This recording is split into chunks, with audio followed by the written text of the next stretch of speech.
آج کا دن بھی جو ہے وہ دنیا بھر میں سیاحت کے عالمی دن کے ذریعے جو ہے منایا جا رہا ہے۔ سیاحت ایک ایسی انڈسٹری ہے جس سے سالانہ کروڑوں ڈالرز کمائے جا سکتے ہیں، اور اس کی جتنی بھی مثال دی جائے جیسے کہ دبئی ہے، سنگاپور ہے، جہاں روزانہ دنیا بھر کے لوگ سیر و سیاحت کے لیے سفر کرتے ہیں۔ پاکستان کی بات کریں تو یہاں پر قدرت کے بے شمار نظارے ہیں، حکومتی سطح پر بہت سے آپ دیکھ سکتے ہیں یہاں پر ویوز۔ میں اکثر دیکھتی ہوں پاکستانی جو کہ اتنی محبت کرتے ہیں پاکستان سے کہ وہ کہیں نہیں جاتے، جب ان کو موقع ملتا ہے وہ بار بار جاتے ہیں پاکستان ٹور پہ جاتے ہیں۔ وہ بائی روڈ جا سکتے ہیں نا، ایزی بھی تو ہے، کنوینئنس بھی تو ہے۔ خیر آفتاب رانا صاحب ہمارے ساتھ موجود ہیں، M D P T D C, ان سے بات کر لیتے ہیں۔ السلام علیکم رانا صاحب۔ وعلیکم السلام جی۔ سر سب سے پہلے تو یہ بتائیے گا کہ جو ٹورزم کا آج عالمی دن منایا جا رہا ہے، سیاحت کا عالمی دن منایا جا رہا ہے، پاکستان میں سیاحت کو فروغ دینے کے لیے کیا کیا اس وقت سٹیپس لیے جا رہے ہیں؟ کیونکہ یہاں بڑی ایسی چوٹیاں موجود ہیں جنہیں سر کرنے کے لیے کوپیما دنیا بھر سے آتے ہیں، یہاں ایسے نظارے موجود ہیں جو کہ سوئٹزرلینڈ کا اپوزٹ بلکہ اس سے بھی بہتر جو ویو ہے وہ پیش کرتے ہیں، تو کیا اس وقت جو ہے وہ اقدامات کیے جا رہے ہیں؟ دیکھیے پوٹینشل پاکستان میں آپ نے خود بھی بتا دیا اور اس ویڈیو میں بھی دیکھا، بے تحاشا ہے، اور اسی چیز کو مد نظر رکھتے ہوئے حکومت نے ترجیحی بنیادوں پہ ایک نیشنل ٹورزم اسٹریٹجی بنائی ہے، اور اس میں ایک 10 پوائنٹ کا ایکشن پلان ہے جس کے تحت ہم کام کر رہے ہیں اور کوششیں کر رہے ہیں کہ پاکستان کو ایشیا میں ایک خاص مقام دلوایا جائے سیاحت کے شعبے کے اندر۔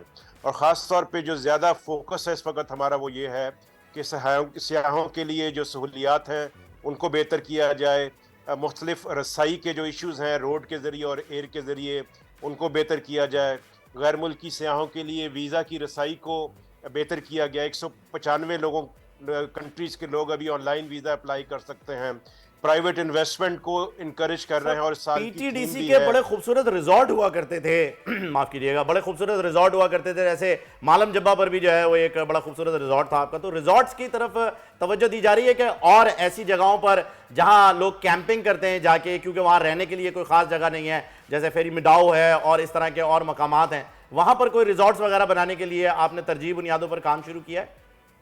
جی بالکل۔ ایک تو یہ کہ جو پی ٹی ڈی سی کے ریزورٹ تھے وہ سارے کے سارے ریزورٹس ابھی پرائیویٹ انویسٹمنٹ ساتھ اپ گریڈ کیے جا رہے ہیں اور ان میں سہولیات کو بھی بہتر کیا جا رہا ہے۔ ساتھ ہی ساتھ بہت سارے ابھی نئے ریزورٹس جو ہیں وہ صوبائی حکومتوں نے اپنے اپنے صوبوں میں پلان کیے ہیں۔ فار ایگزامپل 4 نئے ٹورزم انٹیگریٹڈ زون کے پی میں بننے جا رہے ہیں۔ بلوچستان کی کوسٹل بیلٹ کا پورا ایک ماسٹر پلان جو ہے وہ میرین ٹورزم کے لیے اس کو انفولڈ کیا جا رہا ہے۔ سندھ کے اندر نئے مقامات جیسے تھرپارکر کا ڈیزرٹ ہے، وہاں پہ ٹورزم شروع ہو چکا ہے اور پیکیجز بھی اچھا رانا لوگ صاحب ایک اویل کر چیز رہے ہیں۔ اور ہے، بڑی اچھی بات ہے کہ ریزورٹس بھی بن رہے ہیں اور ٹورزم کو پروموٹ کرنے کے لیے سارا کام کیا جا رہا ہے، لیکن ایک انفراسٹرکچر کا جو پرابلم ہے، کیونکہ ہم دیکھتے ہیں ناردرن ایریاز میں جائیں تو وہاں پر بہت ساری جگہیں ایسی ہیں جہاں پر روڈز بننے والی ہیں، جہاں پر ٹرانسپورٹ کا ایشو ہے۔ اگر آپ مری کی بات کر لیں تو آپ کو اندازہ ہوگا ہر سال وہاں کتنا ٹریفک جیم ہو جاتا ہے، کتنی پریشانی ہوتی ہے سیاحوں کو۔ اس حوالے سے کیا کام ہو رہا ہے؟ کیونکہ there is always a room for improvement۔ دیکھیں یقیناً جو روڈ نیٹ ورک ہوتا ہے وہ ایک کی ایلیمنٹ ہوتا ہے سیر و سیاحت کے فروغ میں، اور ابھی اگر آپ دیکھیں تو پچھلے کم از کم 5 سال میں ہماری جو ہائی ویز، موٹر ویز اور اس کی ذیلی سڑکیں ہیں اس کی حالت میں بہت بہتری آئی ہے۔ سی پیک کے پروجیکٹ میں بھی بہت سارے نئے، ابھی آپ کراچی سے ہائی ویز جو نئے بنے ہیں سی پیک کے ٹریول کرتے ہوئے آل دا وے ناردرن ایریا میں، سوات کا نیا ہائی وے بن گیا ہے، ہزارہ کا ہائی وے بن گیا ہے، تو ابھی بہت ساری رسائی میں بہتری آئی ہے، لیکن یہ بہت ایکسپینسو پروجیکٹس ہوتے ہیں۔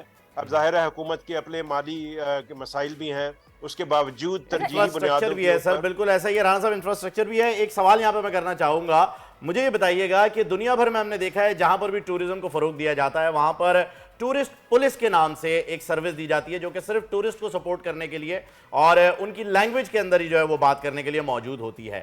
کیا ایسی آپ نے کوئی اپیل حکومت سے کی ہے یا ایسا کوئی ادارہ بنانے کے لیے کوئی تجویز دی ہے، یا آلریڈی کوئی ایسا ادارہ کام کر رہا ہے جو کہ ٹورسٹ پولیس کے جو ہے وہ فرائض انجام دے رہا ہو؟ جی بالکل، اس پہ آلریڈی کام شروع ہو چکا ہوا ہے۔ اس وقت پورے گلگت بلتستان میں ٹورزم پولیس وہاں پہ موجود ہے سیاحوں کو سہولیات دینے کے لیے، اور اس میں کوشش یہ کی گئی ہے کہ پڑھے لکھے میل اور فیمیل نوجوانوں کو اس علاقے کے جاب دی جائیں تاکہ وہ اردو انگریزی میں سیاحوں کے ساتھ بات چیت کر سکیں۔ اچھا اور ایک ہیلپ لائن بھی کریٹ کی گئی ہے 1422 اگر کوئی بھی ایمرجنسی ہو جائے وہ اس پہ ہیلپ کال کر کے فوری طور پہ امداد بھی لے سکتے ہیں. اور یہی جو سروس ہے ابھی آزاد کشمیر اور کے پی کے بھی کچھ ڈسٹرکٹ میں متعارف کرا دی گئی ہے.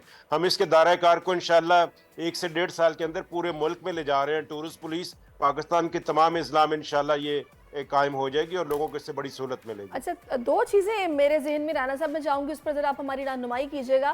نمبر 1 تو یہ کہ آپ کو یاد ہوگا حالیہ وہ جو چیئر لفٹ والا واقعہ پیش آیا تھا, ان چیزوں کو دیکھنے کے لیے یہاں پر جو آلریڈی یہ چل رہی ہیں چیئر لفٹس ہیں یا پھر اس کے علاوہ جتنی بھی جو سوئنگز ٹائپ چیزیں لگی ہوئی ہیں ناردرن ایریاز میں جن پر کہ مینٹیننس کا کام جس طریقے سے ہونا چاہیے ویسے نہیں ہو پا رہا, اس کو آپ لوگ کس طریقے سے دیکھ رہے ہیں؟ اور سیکنڈلی آپ کو یاد ہوگا حال ہی میں ہم نے ایک واقعہ بھی دیکھا تھا, ٹورسٹ کے ساتھ کچھ مس بیہیویئر ہوا تھا جس پر کافی سوشل میڈیا پر شور بھی مچا اور کہا گیا کہ جی ایسے نہیں ہونا چاہیے, بائیکاٹ کریں گے. کوئی ریگولیشنز, کوئی قانون اس طرح کا موجود ہے کہ اس طرح کے لوگوں کو پکڑا جائے, سمجھایا جائے یا پھر کیمپین چلایا جائے, انہیں اویئر کیا جائے کہ بھئی یہ آئیں گے تو ملک میں ہمیں فائدہ ہے, بجائے اس کے کہ آپ ان سے مہمان نوازی کریں, رویہ اچھا رکھیں, آپ کو اس پر ان کو کچھ سکھایا جائے. اس میں کچھ ہو رہا ہے؟ جی بالکل. آپ کا جو پہلا سوال کا حصہ کہ جو چیئر لفٹ کی آپ نے بات کی, وہ جو حالیہ واقعہ ہوا تھا, ایک تو وہ ٹورسٹ کا کوئی چیئر لفٹ ریزورٹ نہیں تھا, وہ ایسے پلی کراسنگز ہیں ہمارے پہاڑی علاقوں میں جہاں پہ جو گاؤں کے لوگ ہیں وہ اپنی مدد آپ کے تحت کو راستہ بنا لیتے ہیں.